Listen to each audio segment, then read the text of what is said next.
Hello student, welcome back to our channel the galaxy of accountancy. आज की video में करने वाले अपने क्लास 12 का हमारा लास्ट कंसेप्ट जो रह रहा है return of discount on debenture. जो डिस्काउंट हम डिवेंचर को इशू करते समय देते हैं या हम प्रीमियम देते हैं रिडम्पशन में, उसको किस तरह से रिटर्न ऑफ किया जाता है। लेकिन उससे पहले मैं जनरली आपसे एक क्वेश्चन पूछूंगा जो नॉर्मल रहेगा कि देखिए, आपके मान लीजिए आपके पास एक तो जो पैसे रखे होते हैं या तो पॉकेट में रखे होते हैं, मतलब हमारे पास जेब में होते हैं, या फिर हमारे पास सेविंग मतलब या तो अकाउंट में रखते हैं या फिर अपने घर में किसी कहते हैं पिगी बैंक गुल्लक वगैरह में रखते हैं यहाँ पे।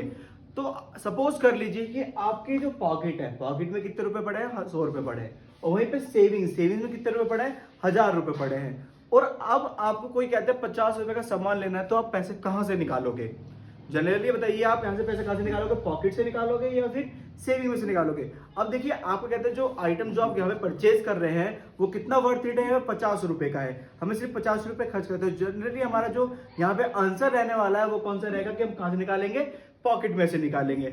अच्छा, आप कह रहे हो मैं जो सामान है वो 70 रुपए का है, अब आप पैसा कहां से निकालोगे?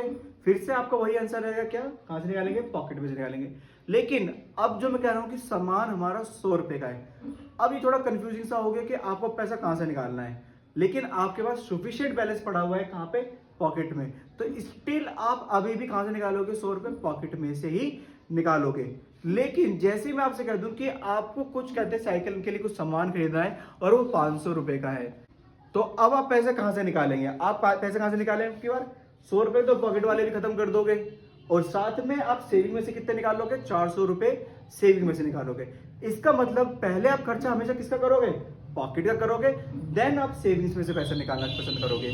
अब मैं कह रहा हूं आपकी पॉकेट में निल है, 1 रुपया भी नहीं है, 0 रुपीज पड़े हुए आपके पॉकेट में। अब आपको अगर 40 रुपए का भी सामान खरीदे तो आप पैसे कहां से निकालोगे? आपको पैसे कहां से निकालने पड़ेंगे? सेविंग में से निकालने पड़ेंगे। तो यही चीज आपको यहाँ पे इस कंसेप्ट में ध्यान रखनी है। यहाँ पे जो हम बार बार पॉकेट के बारे में बात कर रहे हैं, अगर आप डिस्काउंट दोगे किससे रिटर्न ऑफ करोगे? सबसे पहले हमारे पास जो ये पॉकेट है, ये हमारे पास क्या है? Securities premium reserve. इसका मतलब अगर हमें कहते हैं यहाँ पे discount on issue of debenture में रिटर्न ऑफ करना है, तो फर्स्टली हम कहां से रिटर्न ऑफ करेंगे? सिक्योरिटी प्रीमियम रिजर्व में से। अगर हमारे पास सिक्योरिटी प्रीमियम रिजर्व में बैलेंस नहीं है या कम बैलेंस है, इनसफिशिएंट बैलेंस है, तो हम पैसा कहां से निकालेंगे? सेविंग। और सेविंग हमारा क्या होता है यहाँ पे? Surplus in essence statement of profit and loss account. ये हमारे पास क्या रहने वाली है? सेविंग।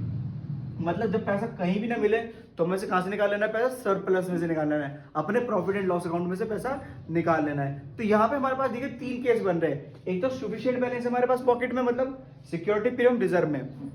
दूसरा क्या है? इनसफिशिएंट बैलेंस है किसमें? हमारे पास पॉकेट में। मतलब कुछ बैलेंस हमारे पास सिक्योरिटी प्रीमियम रिजर्व में, कुछ बैलेंस सारा हम बाकी कहां से निकालेंगे? सरप्लस में से। बाकी अगर एक हमारे पास केस कौन सा बनता है यहाँ पे कि हमारे पॉकेट में पैसे ही नहीं है, there is no balance in security premium reserve, तो हम सारा पैसा कहां से निकालेंगे? सेविंग मतलब सरप्लस में से सारा पैसा निकाल लेंगे। तो उसके हमारे पास यहाँ पे जनरली 3 एंट्री रहने वाले स्टूडेंट, जैसे कि आपको यहाँ पे दिख रहा होगा, फर्स्ट, सेकंड एंड थर्ड। इन तीनों एंट्री को यहाँ पे मैं आपको एक्सप्लेन करना स्टार्ट करता हूँ। सबसे पहले when there is sufficient balance in security premium reserve, इसका मतलब जब हमारे पास पैसा पॉकेट में रखा हुआ है तो हमारे पास एंट्री क्या होगी यहाँ पे? Security premium reserve account debit to discount on issue of debenture. हमने जो डिस्काउंट है वो रिटर्न ऑफ कर दिया किसके? Toward security premium reserve. Security premium reserve के बैलेंस में से निकाल के अपना डिस्काउंट कर दिया, रिटर्न ऑफ कर दिया। नेक्स्ट हमारे पास यहाँ पे इसकी सेकंड एंट्री क्या रहेगी? When there is insufficient balance in security premium reserve. हमारे पास कहते हैं इनसफिशिएंट बैलेंस है किसमें? सिक्योरिटी प्रीमियम रिजर्व में। तो यहां पे क्या मतलब है कि हमारे पास कहते हैं सिक्योरिटी प्रीमियम रिजर्व में कुछ बैलेंस तो है लेकिन वो सफिशिएंट नहीं हो पा रहा है किसके लिए? डिस्काउंट के लिए। तो हम कुछ पैसा कहां से निकालेंगे? यहाँ पे surplus in asset statement of profit and loss account. तो एंट्री क्या रहेगी हमारे पास? Security premium reserve account debit surplus is in essence statement of profit and loss account debit to discount on issue of debenture account यहाँ पे create कर दिया जाएगा। नरेशन क्या रहेगी? Being discount on debenture written off. जो हमारा discount debenture वो क्या कर दिया हमने? यहाँ पे रिटर्न ऑफ कर चुके हैं। इस तरह से हमारी सेकंड एंट्री यहाँ पे रहने वाली है। अब देखिए यहाँ पे हमारे पास थर्ड एंट्री क्या रहेगी, when there is no balance in security payment reserve. इसका मतलब पॉकेट में हमारे पास 1 रुपया भी यहाँ पे नहीं है। तो इस टाइम हम क्या करेंगे, यहाँ पे ये जो कहते हैं सारा पैसा कहां से निकाला जाएगा, सरप्लस में से, सेविंग में से निकाला जाएगा। तो हमारे पास यहाँ पे एंट्री क्या रहेगी, surplus in assets statement of profit and loss account debit to discount on issue of debenture account. इस तरह से हमारे पास एंट्री रहने वाली, नरेशन वही सेम रहेगी, being discount on debenture written off. जो हमारे पास डिवेंचर पे डिस्काउंट है वो क्या कर दिया हमने यहाँ पे, रिटर्न ऑफ कर दिया। इस तरह से हमारे पास यहाँ पे स्टूडेंट एंट्री रहेगी। और आपको मैं बता चुका हूं कि आपको सबसे पहले कहां से निकालने का पैसे निकालना है, सिक्योरिटी पेमेंट रिजर्व में से। लेकिन आपको क्वेश्चन में जब मेंशन हो तभी आप सिक्योरिटी पेमेंट रिजर्व लिखेंगे, वरना अदरवाइज कहां से पैसे निकालेंगे, सारा सरप्लस में से निकालेंगे। यही आपको पूरा कंसेप्ट रहने वाला है किसका, discount on issue of debenture का। यहाँ पे पूरा कंसेप्ट आपके सामने लिखा हुआ है, इसको आप अपनी कॉपी में पेस्ट कर लेंगे अच्छी तरीके से। फिर हम इसके क्वेश्चन यहाँ पे कराना शुरू करते हैं।